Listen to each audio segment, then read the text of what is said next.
whom we sorely need. So let's not worsen the situation. Let's remain respectful.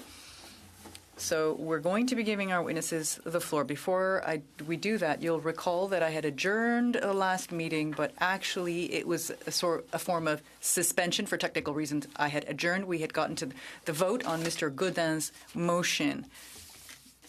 Out of a desire to ensure we are efficient here, the clerk resent the information. I think we have the motion before us, so we're voting on Mr. Gaudin's motion, tabled last Tuesday. All those in favor of Mr. Gaudin's motion, raised hands if you're okay with that. We'll do this in public. That's fine. Against?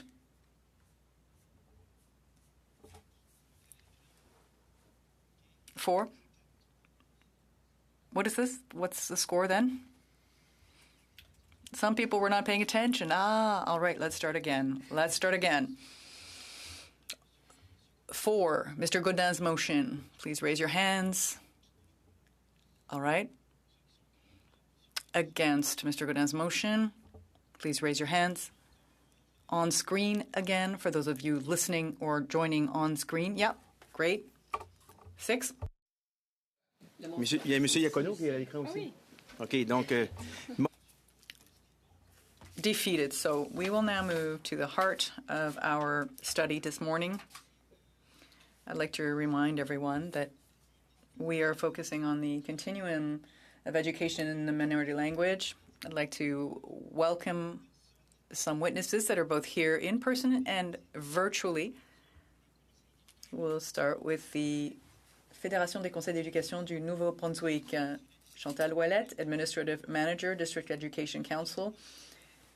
Robert Lévesque, a member of the Federation. Of course, these are people from New Brunswick. From the Commission scolaire de langue française de l'île du Prince-Édouard, Monsieur Ghislain Bernard, Director General, and Brad Sanson, Director Administrative and Financial Services. Each organization, I think we've recognized some of these witnesses, Mr. Lévesque for sure. We have 5 minutes per organization, so you can make a presentation, but I'll be strict about the time, and then we'll have a question and answer sessions.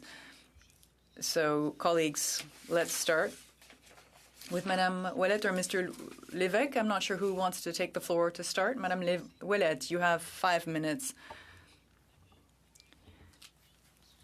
So, with respect to access to early child care services, preschool programs need to play an important role in the context of Article 23 of the Charter to maintain language and culture for the minority groups.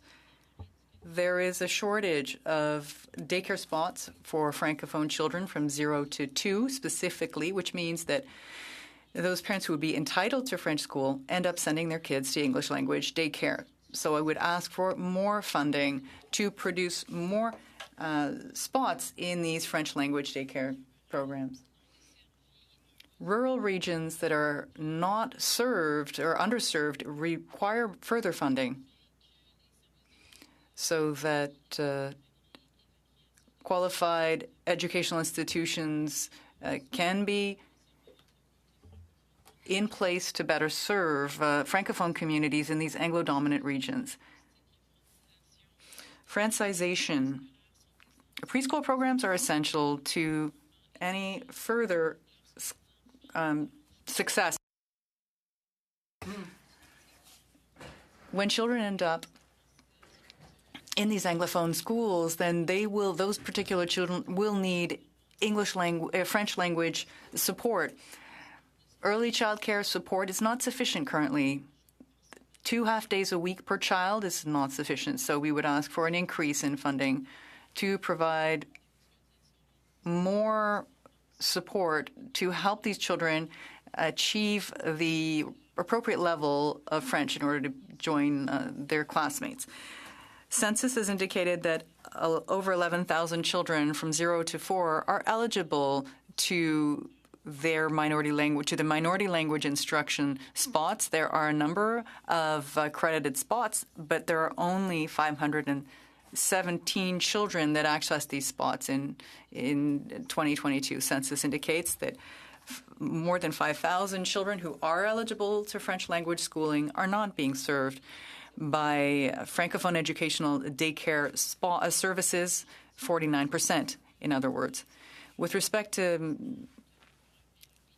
primary and secondary school, there is significant funding for Francophone language education, but under the new action plan for official languages, there is not enough fundraising, not allowing the federal government to comply with its obligations. We would like to enhance, to ensure there's an enhancement of this program for official language minority communities. There's also not enough at the elementary and secondary school level. Language actualization in rural regions and Anglo-dominant regions, as well as regions where many immigrant families join, this is all insufficient. High immigration increases pressure and creates imbalances. This pressure will continue given the fact that Canada has been focusing greatly on immigration and will in the coming years. We're asking for additional funding for this language actualization to make sure that we can get to these immigrant children as soon as they join the school system. We need to make sure that staff has the right resources to ensure that these children are welcomed and onboarded in the right way. We need to ensure that these families and the rights holder families also have the support they need. School infrastructure is insufficient or outdated. The state of the schools has direct influence on success rates for children. The Auditor General in our province said that 63% of children were not, these buildings were outdated. A major investment is required to replace, update, and work with the schools in New Brunswick now. The increase in the number of immigrant children has also meant more pressure on school infrastructure. For instance, for the last few years, the South District, School District, is asking for additional support for Saint-Jean, for the Saint-Jean area, in order to support the Francophone community. Samuel de Champlain School Centre and the École des Pionniers are the only two schools in the Saint John region. You have 10 seconds left, madam. 910 students, whereas Census 2021 says that the minimum number of children who could access these schools stands at 2,000. So several hundreds of children are not attending French school in the province. Thank you, Madame Ouellette. You'll be able to give us a bit more detail about this once we get to the next rounds of questions. I'd like to start by saying that I am profoundly grateful for this opportunity to speak to your community. I'll start by thanking you sincerely for your invitation. I'm quite pleased to testify in the context of your study on the minority language education continuum. I'd like to express my gratitude to the members of this community for the protection promotion of official languages in Canada. The federal government, by recognizing the importance of minority language education programs, plays an essential role in the sustainability of our Francophone community, specifically in a minority setting like in PEI. I'd like to begin by highlighting the close cooperation we have with the provincial government in the province. This cooperation is essential because it means we can meet the challenges that we face as a minority Francophone community. Despite these good relations, we know there are many challenges, and they are unique. Access to the official languages and education program is one of the pillars of our survival. This program plays an essential role in the development and preservation of French language education in our province. Make no mistake, without this agreement, our Francophone schools and our community school centres would not even exist. Although the provincial government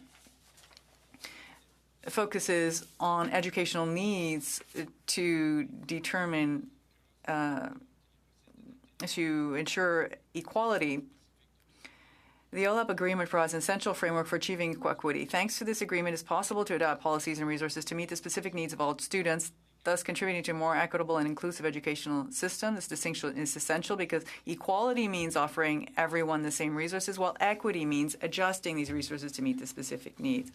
In our case, this is really critical. The difference, of course, our reality as a minority Francophone community is very specific. Our Francophone schools are often small, scattered across the province, and have a vocation that goes far beyond that of simple educational establishment. They're also community school systems, places where our children learn, but also where the community comes together to live in French. This mission involves unique logistical, organizational, and pedagogical challenges that majority English language schools rarely, if ever, face. Current funding formula clearly disadvantage our members, limiting the ability to offer our students French language instruction of equivalent quality to that offered to the English-speaking majority and in immersion programs. While our needs are growing, federal funding under the official languages in education program remain insufficient. In the context of the CSLF, to ensure equal equity with the majority language education system,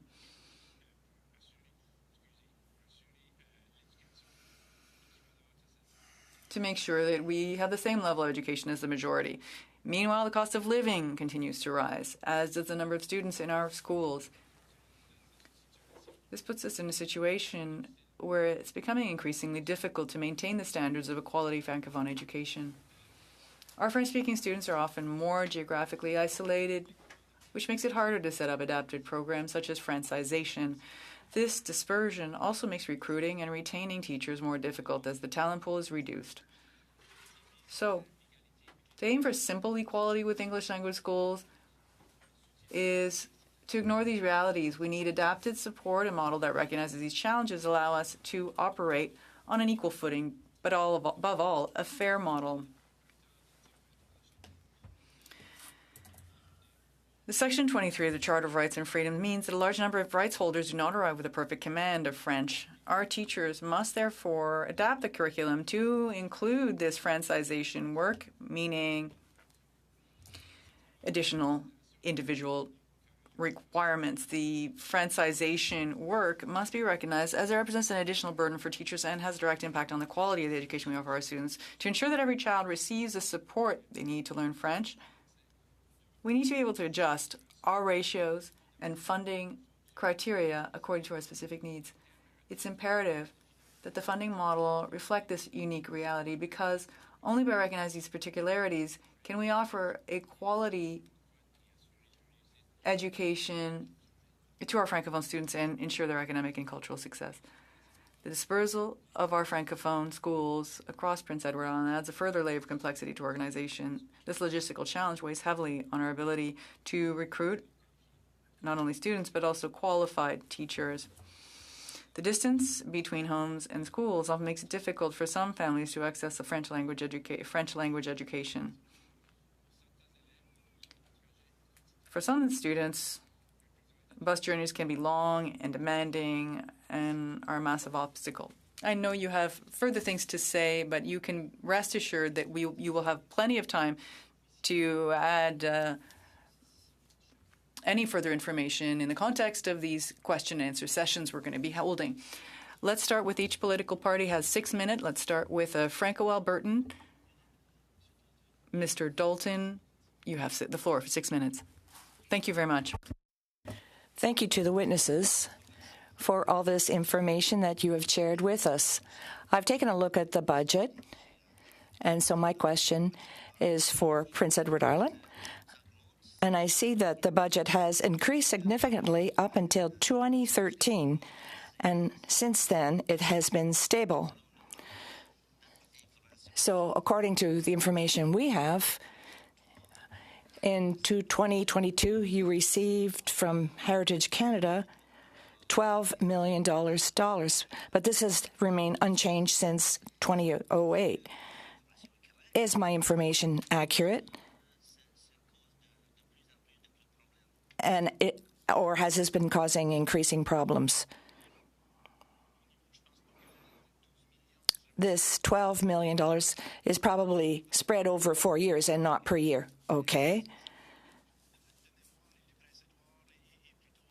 PEI gets about $2.6 million for the minority groups on an annual basis.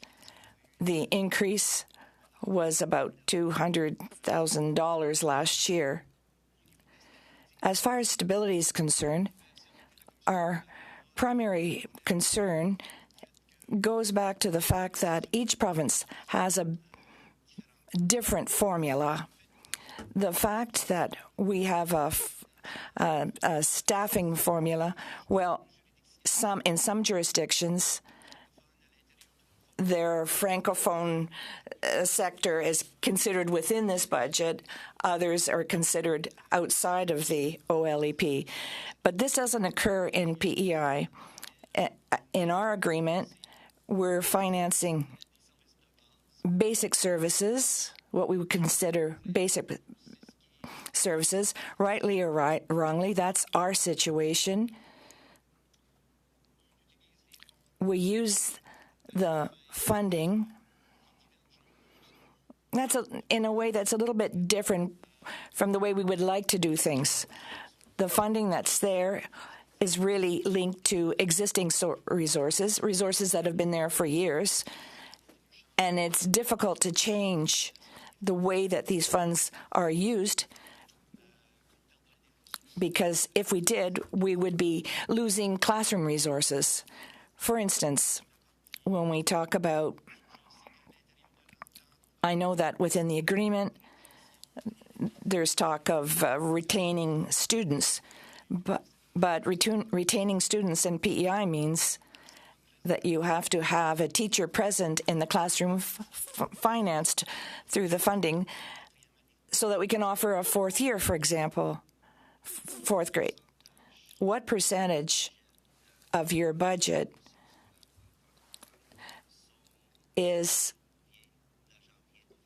comes from the federal government, and how much comes from the provincial government?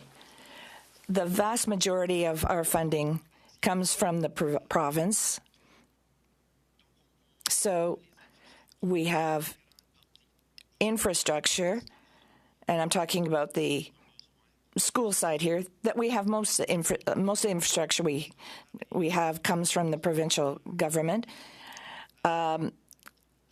In order for the operating budget, the most of the money comes from the province, but the resources from the federal government are used for shortfalls that are not reflected in the funding formula and staffing formula that takes into account the specificity of our school boards. I have a question for you. Could you talk to me about the importance of immigration, Francophone immigration, and the impact that it has on PEI? Immigration. Often PEI is a little bit experiences these things after other provinces do, particularly in our urban centers. It depends what you mean by urban centers, of course. Immigration does play an important role and requires more resources because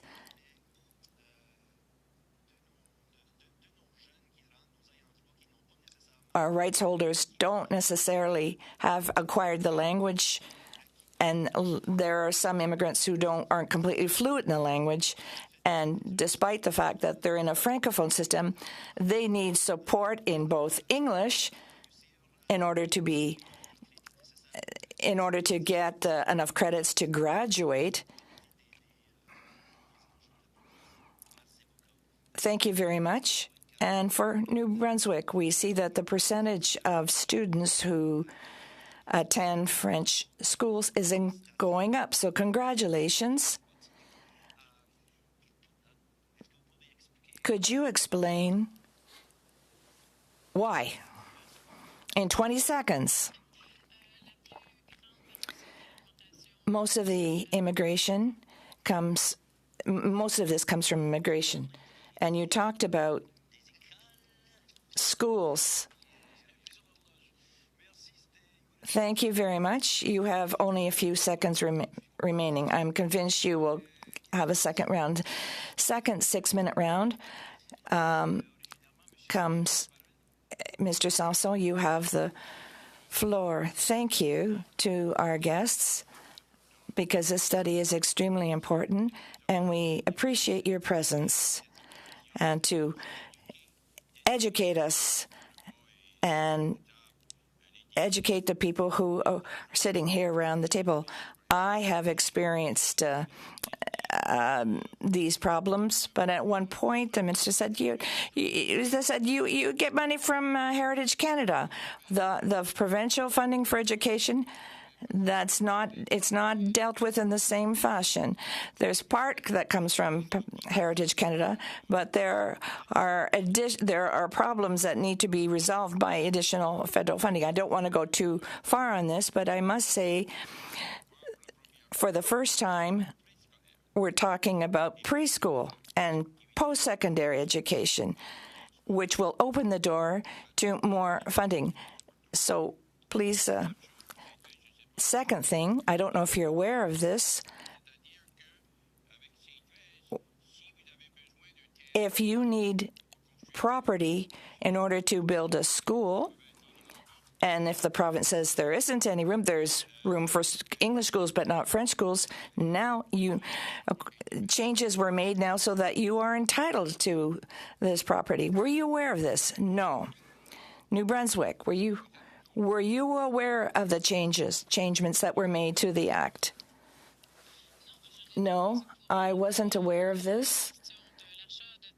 I wasn't aware about this change with respect to the purchase of property. That's a very good piece of news. Yes, we need some we need coaching. I understand in New Brunswick. Did I hear correctly? Yes. The French district submitted a request to the court with respect to infrastructure. Thank you for that. That's important. And for both school boards, and an important issue. Have you been consulted? For example, when Heritage Canada goes to all the provinces in order to talk about education in French in general, are you there sitting at the table to share your concerns? Yes or no? Consultations with this new OLE program, I was told that they did a consultation, but we were not consulted directly. You weren't consulted. And New Brunswick, how about you? Yes. The school boards were consulted by the Department of Education. I'm going to read something. Are you aware of the fact that there is an agreement between Heritage Canada, the Federation of French-Speaking School Boards, and the CNFP, which deals with early childhood education, that was signed? So the Government of Canada and the provinces have said that as a result of these negotiations, the priorities will be shared and considered in the distribution of funding. Were you aware of this? We're aware of the overview of the agreement, but as far as consultations, as I said earlier, the funding is so tied to current resources that if we change the number of classroom populations, we're not free to undertake certain initiatives. That's what I was trying to get at. Now, your funding for both boards, PEI and New Brunswick, and this is an important issue, is your funding based on the number of current students or on the number of students from the previous year? On the number of students as of September 30th. That must hurt. How many additional students this year in your school board? We have grown by 400 students. And this year, would that be 50 additional students? About that. So that means that you're underfunded automatically by 600 10,000. If they we're talking about $10,000 per student. So if that's the case, you should have been paid. But you're not given this money because we base ourselves on because the funding is based on the previous year's figures. We're talking in New Brunswick. Is the funding given by the province Canada based on the number of students from the previous year or the current year? Our budget is based on the previous year. So the data dates back to So right now we're using 2023, 2024 data. That must really hurt you. Yes, absolutely, because you've just explained to our colleagues that you're increasing your student population. So but you're getting funding based on last year's funding. So the new students aren't being funded. And these students are entitled to education in French based on Section 23. Your intervention is excellent, but your time is up. So now we'll turn our floor to the third question, who will come to the second vice chair, the member from the Bloc Québécois, Mr. Beaulieu. You have 6 minutes. Thank you to our witnesses. My first question is for both witnesses. Kindergarten right to post-secondary, what is the funding from the provincial and federal government? Kindergarten or preschool is not funded by the federal government. It's financed by the provincial government, I believe. We have a $10 program. Is that enough?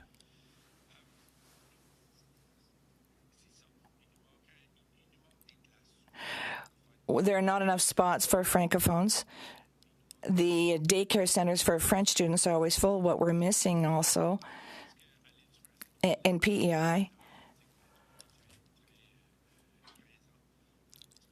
we didn't have any French schools for 30 years, so as a result, our French daycares need Francisization resources.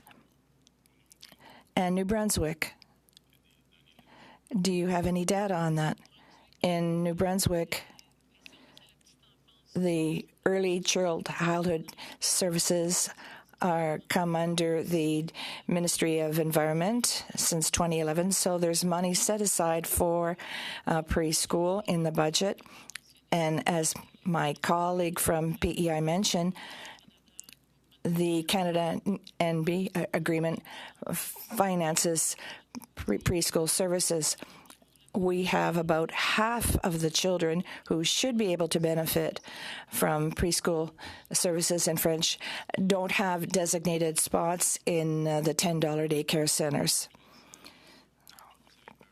Earlier, you said that there were 11,000 rights holders, and you talked about a certain percentage that didn't have spots for Francophone students. I'm referring, this was about early childhood. This was not about JK to 12. If you look at the school system, would the same figures apply? No. Let's see.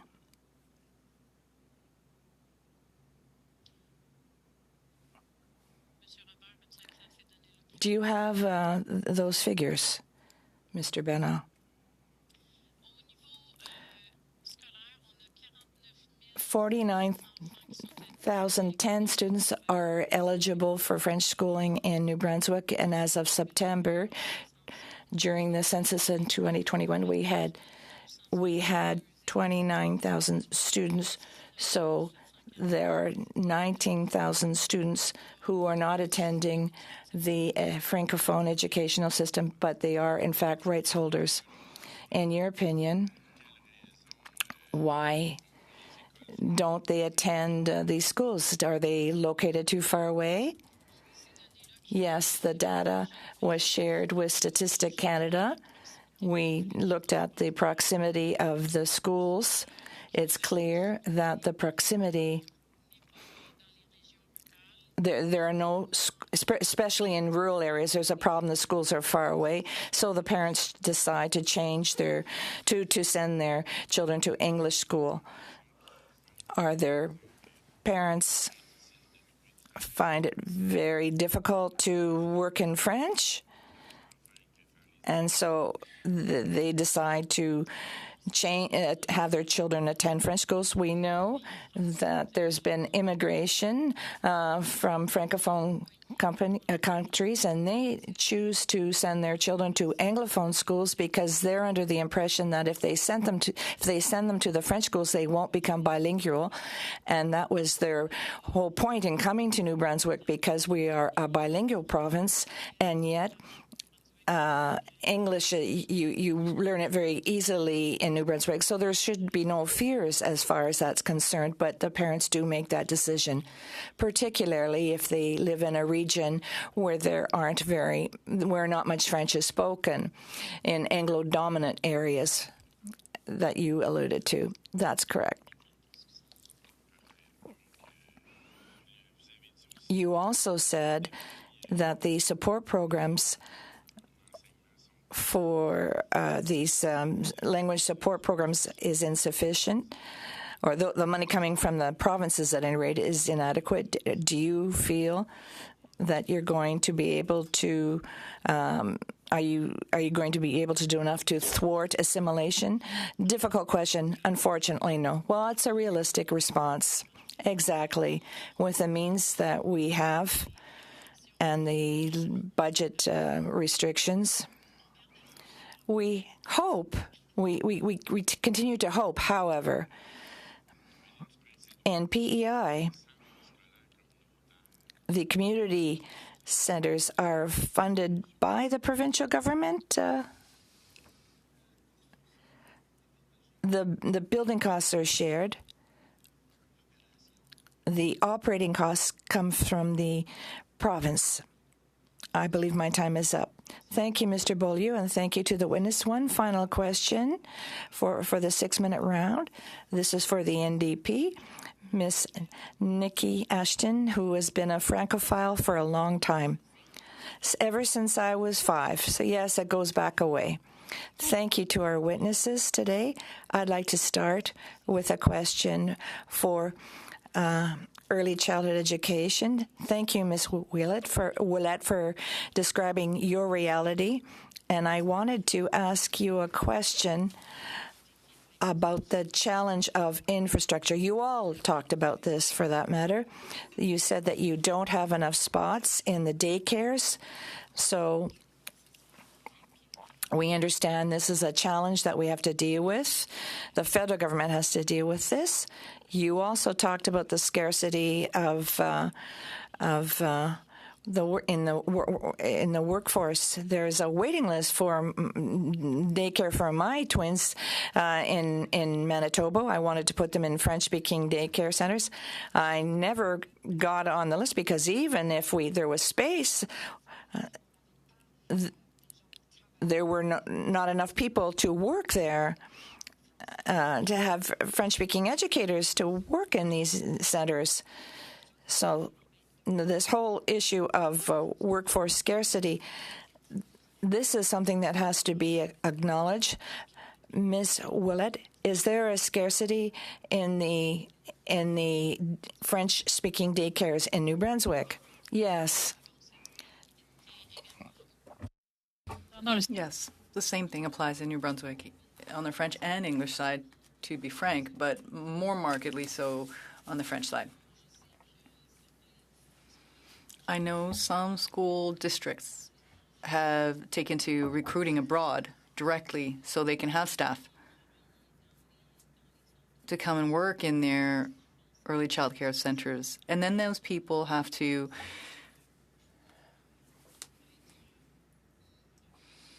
take training in order to be recognized or credited and have any kind of pay increases. Do you think the federal government has a critical role to play in finding solutions when it comes to this shortage? Yes. from the funding side, yes, and also on the immigration side. That is, qualified immigrants that already have credentials in early child care education. I think that would be very helpful. Thank you very much. I have the same questions for you, Mr. Bernard and Simpson, or Mr. Simpson. When it comes to early child care, what's the situation in PEI? La pénurie s'étendrait aux garderies anglophones et francophones, mais plus. Unfortunately, the interpreters are hearing a strange sound, and we're going to have to interrupt service. Tenter de combler ces besoins. Nous avons aussi une pénurie de main-d'œuvre au niveau de scolaire. En ce moment, nous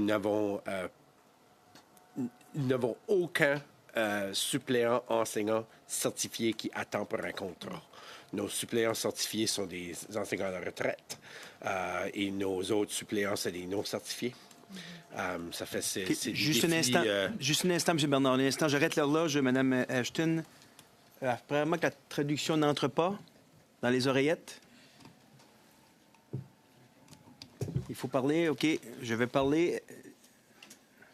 Oh, attendez un instant. Il y a quelque chose de bruit. Oui. Il ne faut pas. C'est le HVAC, it's like the...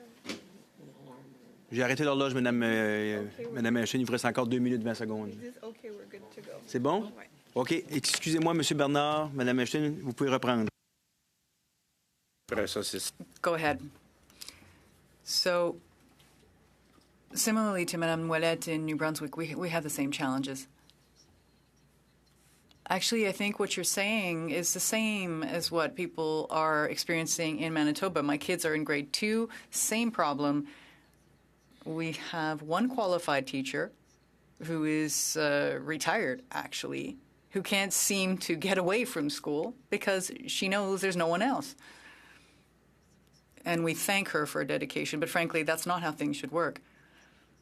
I also have a question on the federal government's role. We know that the provincial government has a major role to play when it comes to education. But given the decline in the French language, given the situation with early child care, and from JK to 12, that really is a starting point for French language learning. Do you think the federal government needs to have a more significant part to play when it comes to being responsible to find solutions to the staff shortage in education and early child care learning in French? These are complicated problems. The solutions are complex as well. We'll take any assistance we can get. We need to identify who has the right qualifications internationally, who can help us from abroad. Now, with respect to determining those skills, and that's more of a provincial area of jurisdiction, we need to be certain that we can achieve success in our programs. I think any little bit helps. Every little bit helps. If I may add, clearly the flourishing or the development of Francophone language communities really depends on our daycare system's ability to take on these young children, because that is really the starting point. It's that's why we're talking about a continuum here, that's what leads them into the higher levels of education. So anything that can help in terms of recruitment, training, infrastructure, all of that will certainly help our communities flourish and ensure that they are here to last. Thank you, Mr. Sanson. That's all the time we have. And Mr. Lévesque, I think you wanted to add something. You have 15 seconds to do so. 15 seconds, that's quite a lot.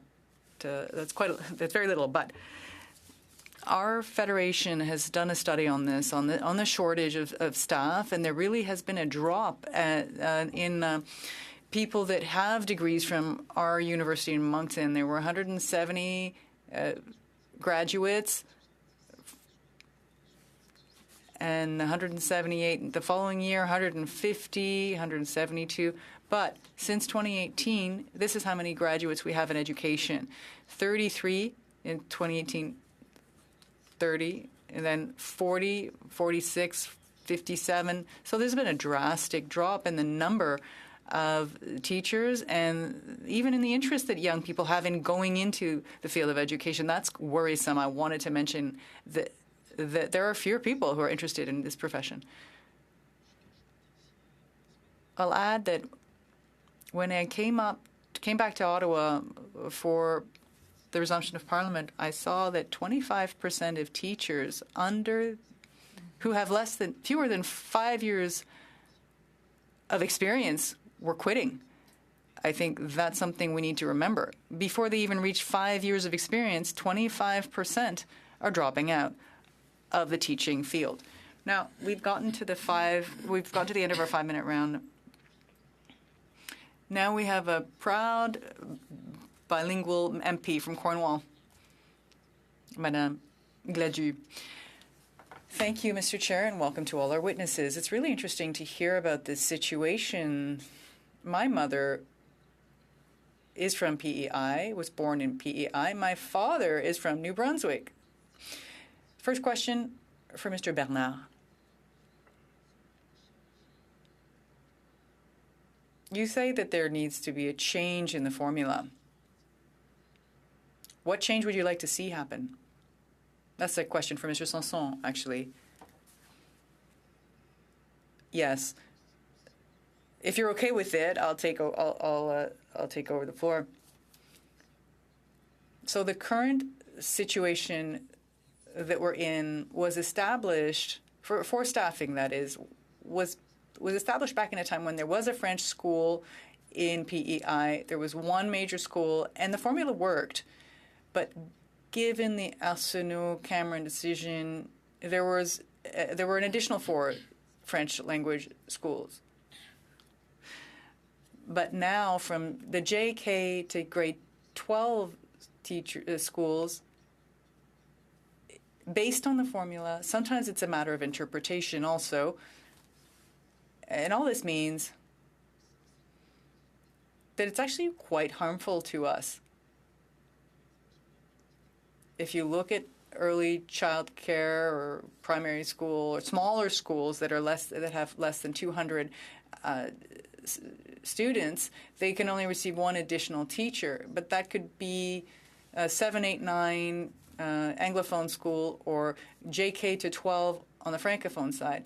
Given how many programs, such variety that we have to provide from JK to 12, it's just not possible to address that shortage with one additional teacher. So you need really, really small classrooms, and that's just one among many examples that are not really addressed within this formula.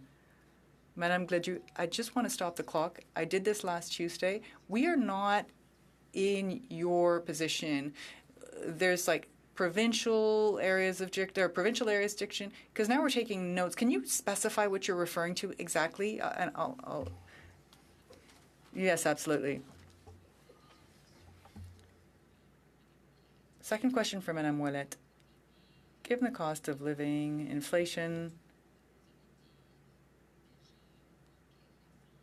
you say that you lack funding. How much money do you actually need?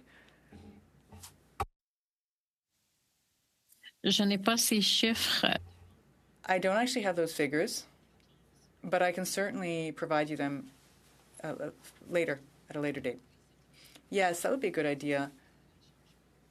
And also those preferred changes you were referring to, you could send those to the clerk, if you will. Last question.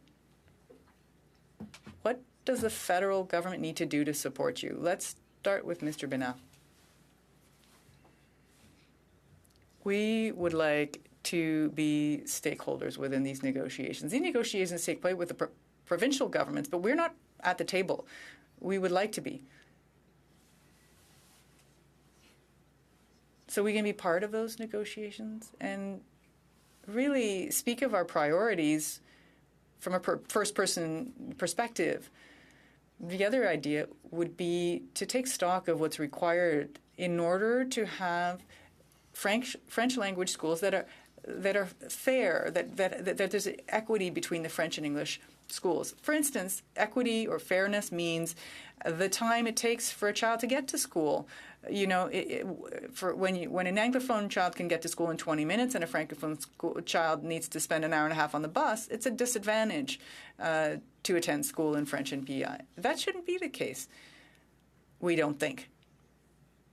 We think funding could help us make the system fairer and equivalent to that of the majority. Same question for Madame Ouellette.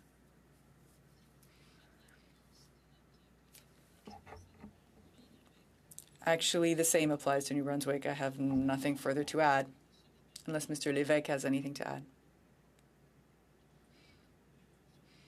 Well, actually, I like what Mr. Bernal said. We need to be there and have a seat at the table. Educational school boards are consulted, or these groups are consulted, but we don't really have any decision-making power. These members are appointed or elected, just like provincial areas of provincial MPPs. And so actually they represent rights holders. The fact that they sit on these boards, but they have no say when it comes to budgets, I think that's the problem. That's the crux of the issue. If the school board were at the table, they were elected, duly elected, and they should have a seat at the table. Thank you, Madame Gladu. Next question from the Quebec region. You have the floor, Mr. Lightbound. Yes, I'd like to get back to my colleague, Mr. Sanson's line of questioning, but it piqued my curiosity. As an analogy, I have a son that was born in the last year. Let's say I were to use last year's budget to determine what I need this year. It wouldn't work because there are more needs, and based on what you're saying, the budgets you get from the province are based on figures that date back to the previous year. So in a way, it's advantageous to school boards whose client base is reducing. And in your case, you have more students wanting to join, and it's not helpful to you. Can you elaborate on that? Has that always been the case? And what effect does that have on your funding and your operations? I'll start with Madame Ouellette and Mr. Lévesque.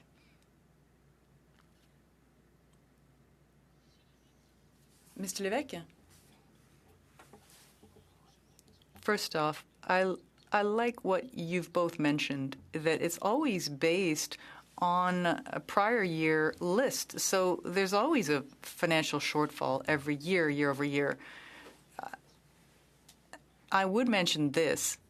Incidentally, every dollar that we've received under OLEP over the last 10 years, before the year 2023, that dollar, given this 20% increase in the number of Francophone students, that dollar is only worth 56 cents now. That's due to inflation, as we mentioned earlier, and the increased number of Francophone students.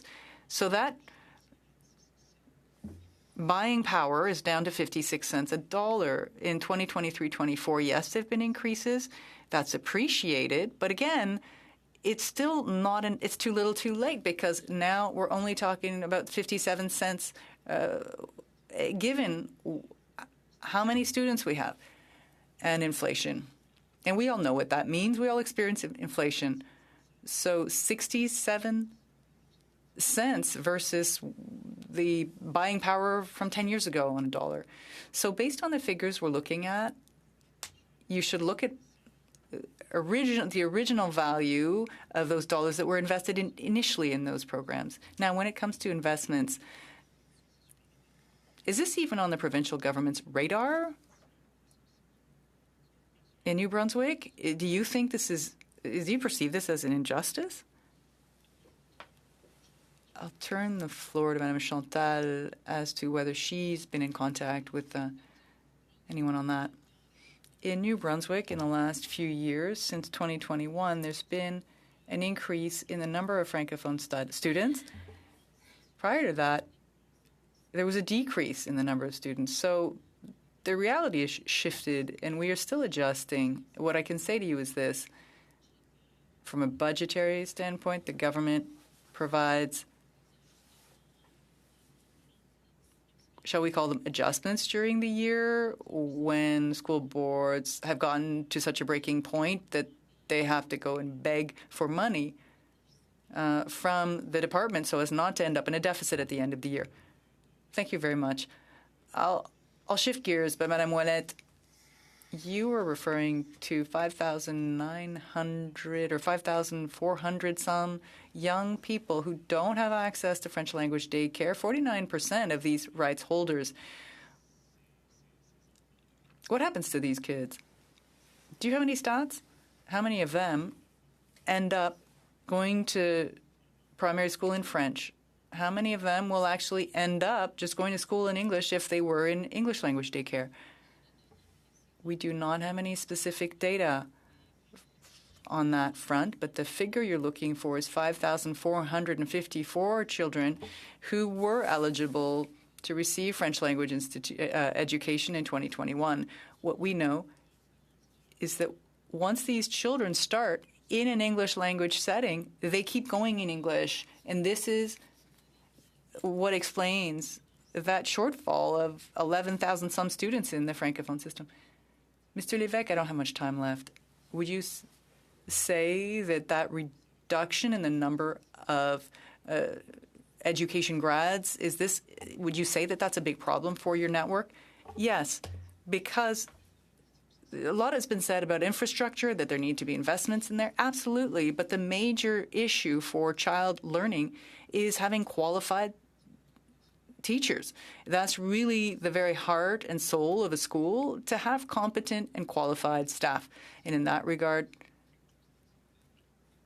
I think it's very concerning. Thank you, Mr. Lévesque, Mr. Lightbound. Mr. Beaulieu, you have 2.5 minutes. Go ahead.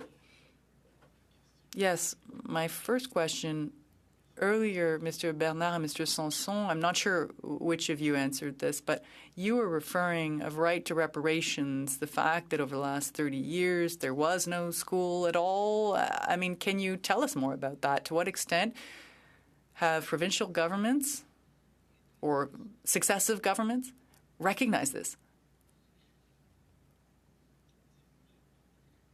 This right to reparation, in 1970, let's look at history, the provincial government shut down French schools. There were 60 French language schools. They were all shut down, except for one. In 1970, yes. In the year 2000, the court decision, a Cameron decision, gave children the right to French language education. Again, a rights holder we believe, should inherit that right, may not know that language themselves because they were not in a position where we're not allowed, actually, to study in French. Those are Francophone communities. They end up speaking English because their kids go to English school. You see what happens after one generation. Our mission is the Francization of these regions. We have Francization officers in our school. There aren't enough of them, but there are some. And our teachers have two roles to play. One, the curriculum, and second, Francization of our young people. And we'd like to start this at the preschool level as well. Right now, we don't have Francization officers at that level. So from 1970 to 2010, there was just one school in PEI. And before that, how many were there? 60. So there was a real will to assimilate, a desire to assimilate Francophones. This was a consolidation exercise. We were often few in number. Sometimes they were just one-room schoolhouses, and then they're compared to other schools with gyms and cafeterias and whatnot. So we wanted to have two schools in the community, one in French, one in English, but then there was, back in 2000, But in the past, there were more French schools. Yes, thank you very much, Mr. Beaulieu. Mr. Banal, thank you. You have 2.5 minutes after. So please go ahead, Ms. Ashton. Thank you very much. Going back to the labor shortage, we talked about training for educators in the early childhood centers. Mr. Levesque, you shared some statistics with us which were very concerning as to the number of graduates coming out of our teaching institutions. We know that there are teachers, and this was mentioned by someone else, where we see there's a real high level of burnout. There's a lack of support for them in the classroom. And I know that French teachers in minority situations have additional pressures put on them, not only to educate young people, but also they're expected to create a Francophone universe, a community in the classroom and in the school. So we ask a lot more of them. I'd like to tie this in to the issue of support in the post-secondary sector. We've heard from various witnesses that the funding of $4 million that was promised was not dispersed, and that this is a problem. Do you purport that the Francophone colleges and universities require long-term stable funding, and that this funding is essential to deal with this labor shortage in the education sector? Mr. Levesque, do you have something to share with us? Thank you, Ms. Ashton. Indeed, we have a shortage.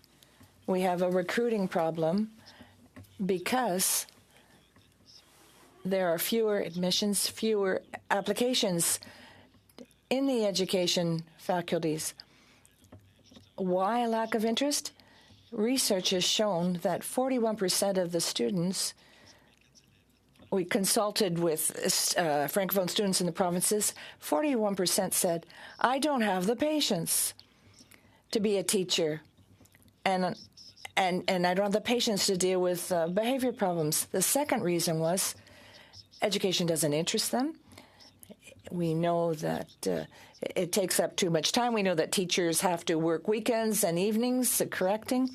So this perception of teaching has led to a decrease in interest among students.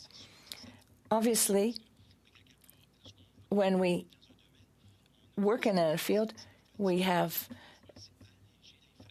try to encourage people by decreasing tuition prices. For example, if we could say to students to encourage you to go into teaching, we will decrease your tuition, that we could encourage them, and that would help them. This amount would really help them. It would help them deal with high student debt. Thank you, Mr. Levesque. Thank you, Ms. Ashton. Before we complete our first panel, because we have a second panel coming, I would say to the witnesses that you're invited to remain if you would like. You'd be welcome to do so. If you have additional information, Ms. Ladue alluded to this, but if you have any information of interest to the committee, send it to us. We are not experts, and when you talk about funding and the official language education program, we have to really get a handle on what this is all about. So we're going to suspend in a few minutes, but because this is a public meeting and Canadians are listening to us, I imagine a lot of school boards are listening to us in minority situations, for Anglophones in Quebec and Francophones outside Quebec. All the members of the French French School Board and all the members of the Quebec School Board Questionnaire. Ça, vous allez, will ils soon vont be tous receiving a questionnaire.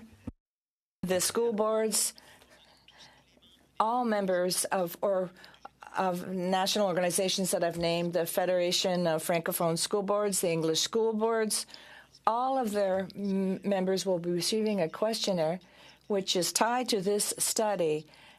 I think they have to December 30th to complete the questionnaire. So for all of those of you listening, this will help us with our report. I suspend for a few.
Reprenons.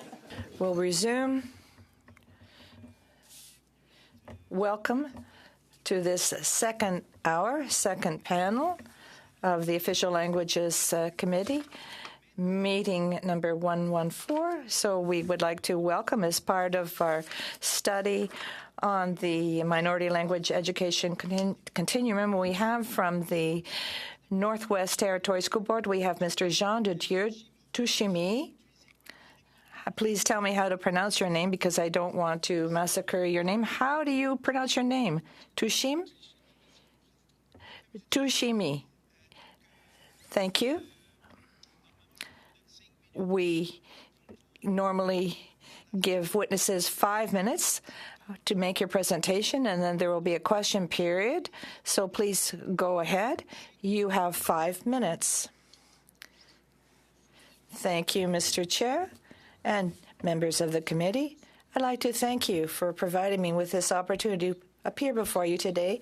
I'm here to talk about the important issues related to French language education in Francophone communities in a minority situation in Canada, specifically the Northwest Territories. My intervention will be divided into 3 parts: education from preschool to the 12th grade, early childhood, and post-secondary education. Access to Francophone schools is essential to preserve the language and culture in the Northwest Territories. Our Francophone schools served the community. There are 2 schools, the Alain Saint-Cyr School in Yellowknife, which is running at full capacity, and the Boreal School in Hay River, where its student population is in decline. This imbalance is due primarily to a lack of adequate infrastructure, which has a direct impact on the ability of the school to attract and retain students. Funding, particularly funding under the Official Language Plan, continues to pose a serious challenge. Although the most recent action plan announced an increase in funding, we see that there is a decrease in the amount allocated per student. This situation is concerning because the needs in Francophone schools continue to rise. In order to rise to these growing challenges, it's imperative that the funding per student via the OLEP be reestablished to its previous levels, and also increase to better support Francophone communities. Moreover, in order to make requests for equivalent infrastructure, equivalent to those of Anglophone schools, and meet the growing needs of our community, it's essential that we have reliable data on rights holders. The census provided by Statistics Canada plays a key role in this. The recent data of the census enabled us to undertake negotiations to create new educational infrastructure. However, it's crucial those stats can't continue to estimate the rights holders through a reliable census program. This process will enable us to adapt our services in accordance with the changing needs of the Francophone communities. The lack of infrastructure weakens the capacity of Francophone schools to provide education equivalent to that provided in Anglophone schools. That's why it's necessary to strengthen to increase investments in infrastructure and guarantee equitable funding to ensure the true quality and vitality of Francophone education in Canada. Access to French daycare is essential to establish an educational continuum that's solid and fight against assimilation. Unfortunately, the provision of daycare in French is inadequate in several regions. For example, there are 38 spots in Yellowknife for the Francophone population, but there is a waiting list of 50 children. There are absolutely no Francophone daycares in communities such as Hay River, Fort Smith, or Inuvik. This situation seriously compromises the continuity of education in French, and in the absence of Francophone daycare services, many children have to attend English schools, which reduces the probability that they will continue their academic education in French. So it's therefore essential that we increase funding to create new Francophone daycares in regions that are poorly served. At the same time, we need to promote the training of teachers in early childhood education to meet the growing demand. As for the post-secondary sector, the lack of institutions and post-secondary programs in French in Western Canada poses a major problem when it comes to retaining students in the Francophone system. Aware that their post-secondary education will probably take place in English, many students don't even complete their high school education in French, turning to the Anglophone schools instead. This phenomenon harms the continuity of Francophone education and the loyalty of students towards Francophone schools. It's imperative that we create more post-secondary programs in French in Western part of the country in order to guarantee continuity for Francophones. This continuity will enable us to retain more students. Finally, it is essential to recognize the lack of post-secondary options in French has a direct impact on the vitality of Francophone communities and limiting their economic and cultural development. We need this in order to have better vitality. Thank you very much. Thank you, Mr. Dieu de Touchemy. We will begin our first round. Each political party will have 6 minutes and time for an answer. We will begin with the Conservative Party with Mr. Dalton. No, Mr. Généreux this time around. Sorry, communication mishap. So please proceed, Mr. Généreux. Thank you, Mr. Chair. I must say that I'd like to. I chair another committee, and the food you provide here is better than what we have at our committee. So I think that we have to take this into consideration. Thank you very much for coming. You have just said in your conclusion, in the conclusion of your testimony, you said that the quality of education, preschool to post-secondary, must be of high caliber. Do you feel that right now in your territory, in your region, that this is not in fact the case? And if you say yes, is that because the amount of money dedicated to earmarked for education is not high enough? And if so, I imagine the answer is yes. Is that because of inflation? Because the other witnesses that we just heard from, perhaps you listened to their testimony, said that inflation played an important role in decreasing the amount of money earmarked for Francophone education. Thank you, Mr. Chair. I'd like to say that the quality, well, that's something we always want to provide to our students. When we talk about the caliber of education in French, that's our objective. And we're very proud to say that we do have high caliber teachers. Nevertheless, it must be said that we have strict competition, and throughout Canada, there is a labor shortage, and that adds an additional layer to the challenges we face. Not everyone wants to work in a climate where it is minus 30 or minus 40. So that adds another challenge. In addition,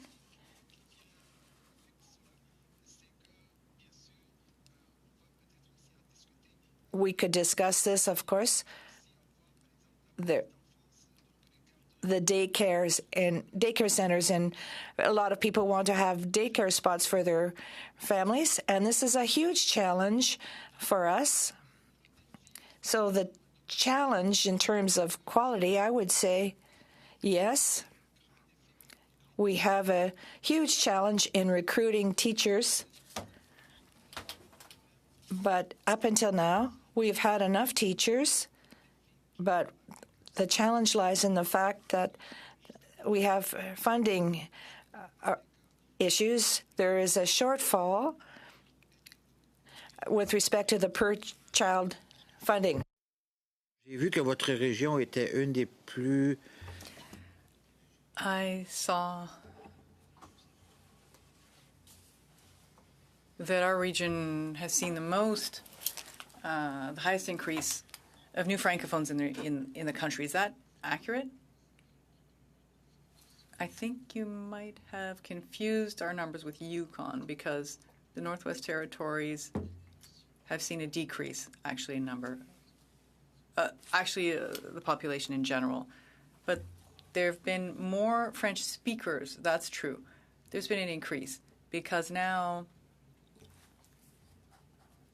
it represents 10% of the population, that is, people who can speak French.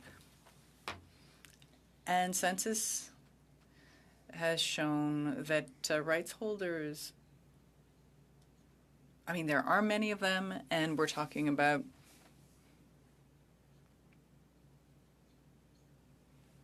%20 of our population are entitled to French language schools and are in our schools, so we're way below our capacity. You were referring to infrastructure quickly. I'd like to get back to what Mr. Sanson was saying earlier as to Bill C-13, which is passed.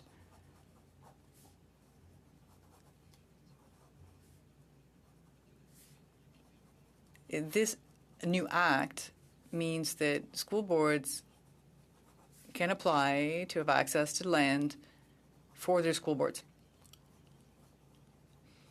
In the act, nothing says that the federal government will necessarily be investing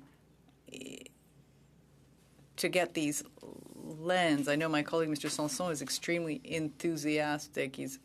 There are many doors open through this new act, but it doesn't mean the federal government will necessarily fund this access to these lands, even though the lands exist. I think my time is up. I have 20 seconds left. Oh, you're so generous. Thank you.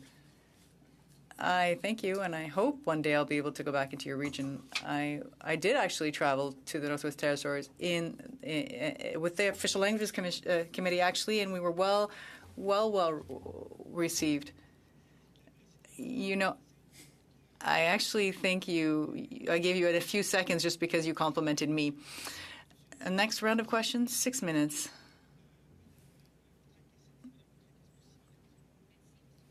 Madame Koutrakis.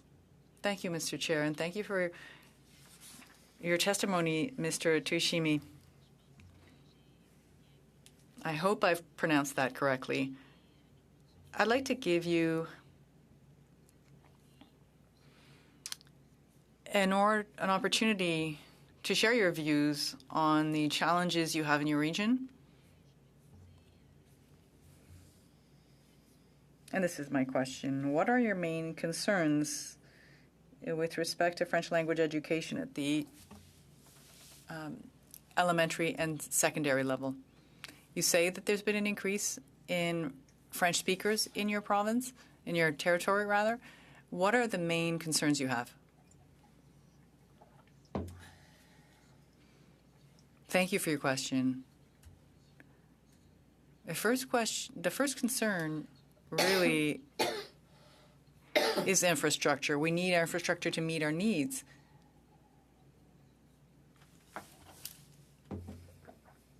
As I stated in my original opening statement, we are beyond capacity. It's not enough in terms of infrastructure to meet the needs of our students.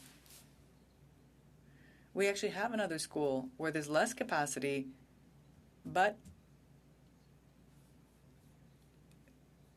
there you have children who are living in trailer homes, mobile homes. Actually, rather, are in these outdoor structures, kind of trailers to study. So it's worrisome that our secondary school students are in these trailers. Au niveau de l'éducation, c'est bien sûr le terrain, parce que Of course, the issue is also land.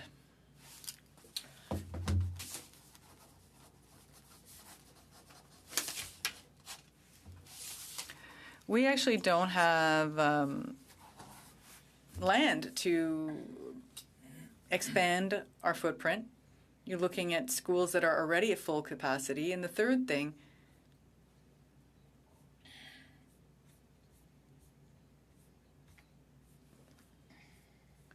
is the issue of staff.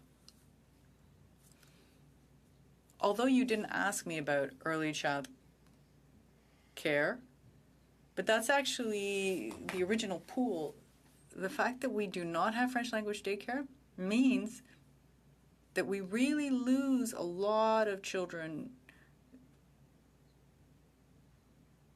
who would come into our primary and secondary schools.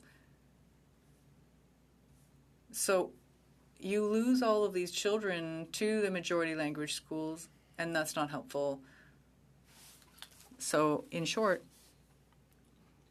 infrastructure, space, land, to set up this infrastructure, it's staff, and funding, because we are always below the funding per student that we should have, or that we once had in 2016, for instance.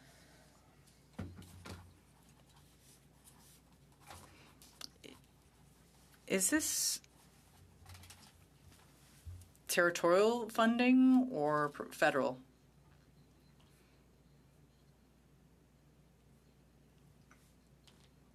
The territorial government provides some funding, and the OLEP program comes from the federal government now. When I say that there is a chronic underfunding problem, I'm also referring to the federal's share. That is the money that should be available through the OLEP program and to fund primary or elementary and high school. OLEP is for elementary and high school, and that's where we have some underfunding. Were you consulted on the next protocol and any bilateral agreements? No. We were not consulted. And I would be remiss not to say this, that I think we would like the federal government to make sure that people hold their promises, especially when it comes to these intergovernmental agreements, that there would be this linguistic clause in place to protect minority rights. The federal government should commit to these agreements with provinces and territories for service delivery to make sure that this is all much more transparent, that there's accountability, that we can know where that money's going, because we don't understand what's happening exactly.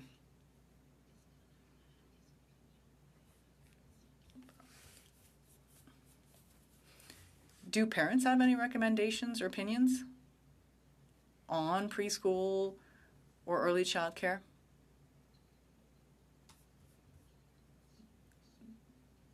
Parents are expressing a great deal of concern. As I've said, we only have one Francophone daycare in our territory serving 38 children. Recently, the territorial government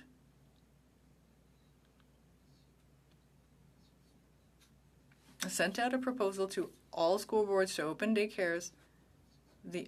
Only the Francophone school board raised its hand and said, we want to open up a daycare that is Francophone. Thank you, Mr. Tsushima. Sorry, we went over, and perhaps you'll be able to slide that in another round of questions. Mr. Beaulieu, you have the floor, 6 minutes. Thank you, Mr. Tsushima. I'll let you go on with your answer. I think I heard that there were no Francophone daycares in your territory, but now I'm hearing you're saying you have one with 38 students. Can you perhaps elaborate on that a bit? Yes, there is a Francophone daycare one, only one in the entire territory. That's in Yellowknife. There are 38 students there.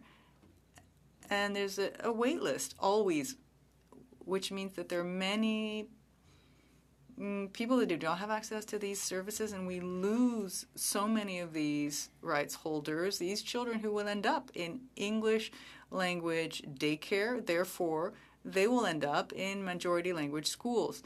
So we put our hand up, and we wanted access to this. We're in a process with the territorial government to set up a French language daycare. But it's very challenging because, as I said, there are no spots in that school. So that happens, that complicates things a great deal. Would you say that there is a need outside of Yellowknife, or major needs for these daycares outside of Yellowknife? Absolutely. Actually, as I said, in a community called Hare River, the fact that there is no daycare in that community explains why we're increasingly losing our student population in the Francophone school in that small community. And in another community, Fort Smith, you've got parents who've really shown up. They would like a daycare, and the statistics are indicating that there are enough rights holders in order to increase these types of services in the early child care sector. You said that the OLEP program announced some increases, but there's actually been a decrease. Could you explain that discrepancy? Because we have a chart that indicates an increase. So what is that decrease? Is that a federal government issue, or is that the territorial governments just only leaving you that amount? I think my colleague, Mr. Levesque, who was mentioning this, this increase did happen, but there was inflation as well as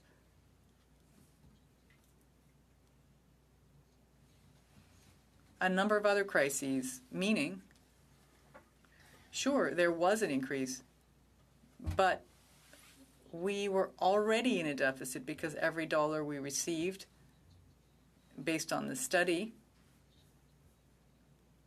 each dollar we received represented 56 cents in buying power.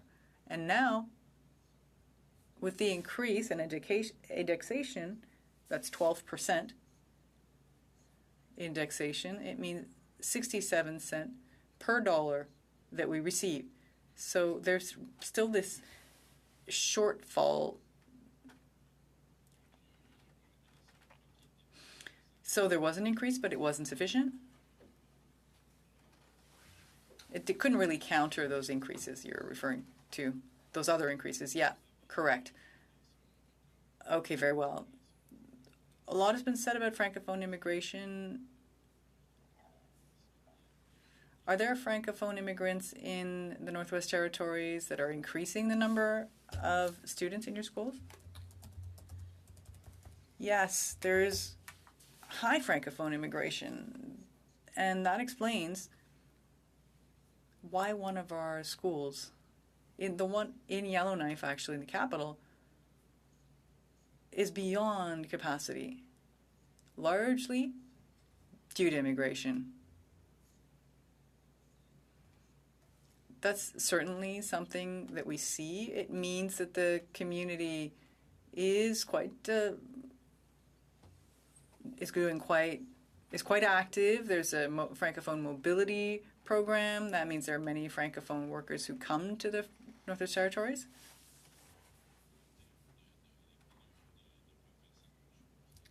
Now, the teacher shortage, I'm going to assume that affects you a great deal. Yes, certainly, specifically given the fact that we are always in competition with French immersion. Again, they get those French-speaking teachers in. And we are constantly seeking innovative ways to recruit our teachers, but sometimes money's not enough to meet all of the needs of these professionals in the field of education. We're trying to be very creative, to urge them in every way. We get them to come and visit. We help them find housing. And that's one of the factors. Very difficult, given the housing crisis. That's certainly one of the factors that's leading to this staff shortage in our region. Thank you. Merci, Mr. Beaulieu and Mr. Tushimi. 6-minute question. The NDP. Madam Ashton, you have the floor. 6 minutes. Thank you, Mr. Tushimi. Thank you for your testimony. You shared your priorities with us, and we have the same priorities in northern Manitoba. You also you talked about the challenges that you face, as same ones as those experienced by previous witnesses. The challenges facing French school boards throughout the country. You talked about the cost of living that's higher in the north. It's more difficult to recruit people in the north, and we have to acknowledge that you have less support and you don't have enough support that recognizes this reality. I'd like to hear what you have to say. Could talk about the concrete impact of all these problems on the quality of the education that you provide. The impacts, well, they are real. When you look at the labor shortage, you can see that we're trying to recruit internationally to deal with this shortage. But it's very difficult to recruit people. And what's even more difficult, it's the parental committee that runs the daycare center. So there's a constant rotation of early childhood educators coming to these daycare centers. This is very difficult for the parents. It's really difficult. Thank you for sharing that. Do you think, well, if the parents have a role to play, they have a very important role to play in the school system, but listening to the other witnesses, the whole issue of this labor shortage is a systemic challenge, and this has an impact on the learning of French, starting right at the early childhood level. Do you think that the federal government should play a bigger role in coming up with solutions in this sector, in dealing with this labor shortage, in terms of financing? Definitely. I think that the federal government can play a big role here. For instance, one of the initiatives that we have is that we work with the Collège Nordique in order to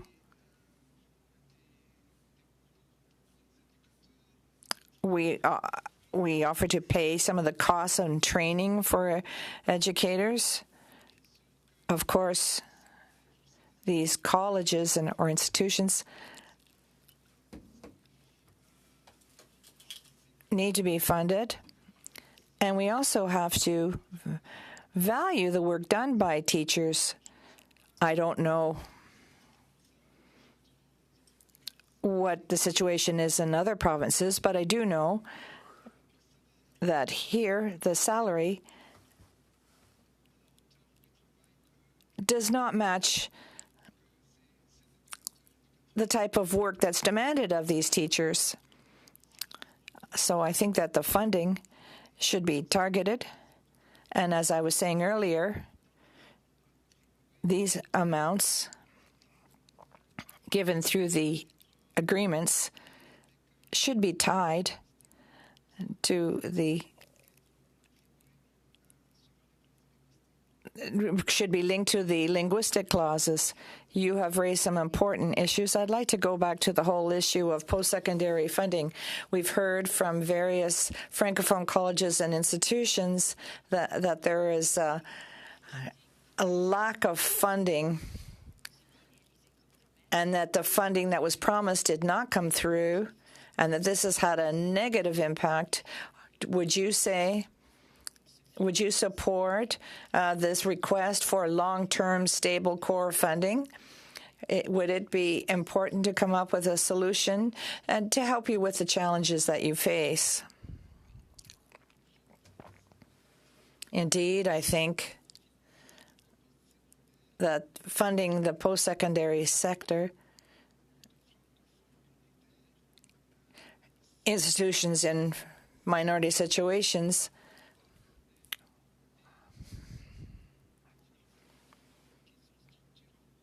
we need funding that is specific to their needs, their reality, and it has to be earmarked for programs and training. As I said earlier, if we don't have adequate training, if we don't have people who can provide this training,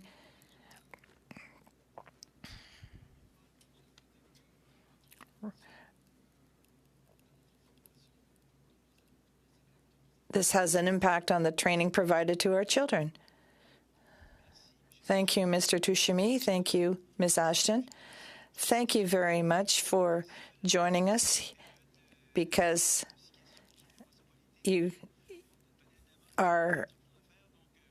there were 4 people in the previous panel who would deal with the questions. You had to do this all by yourself. If you have any additional information to provide the committee, please don't hesitate to do so. Send it to the clerk, who will in turn convey it to all members of the committee. that could be, if you have any useful information, this will help us with our study. So thank you very much. I will now suspend the meeting so that we can go in camera in order to deal with community business. But thank you very much for appearing, Mr. Tushimi. Thank you. Thank you, Mr. Chair. Have a good day.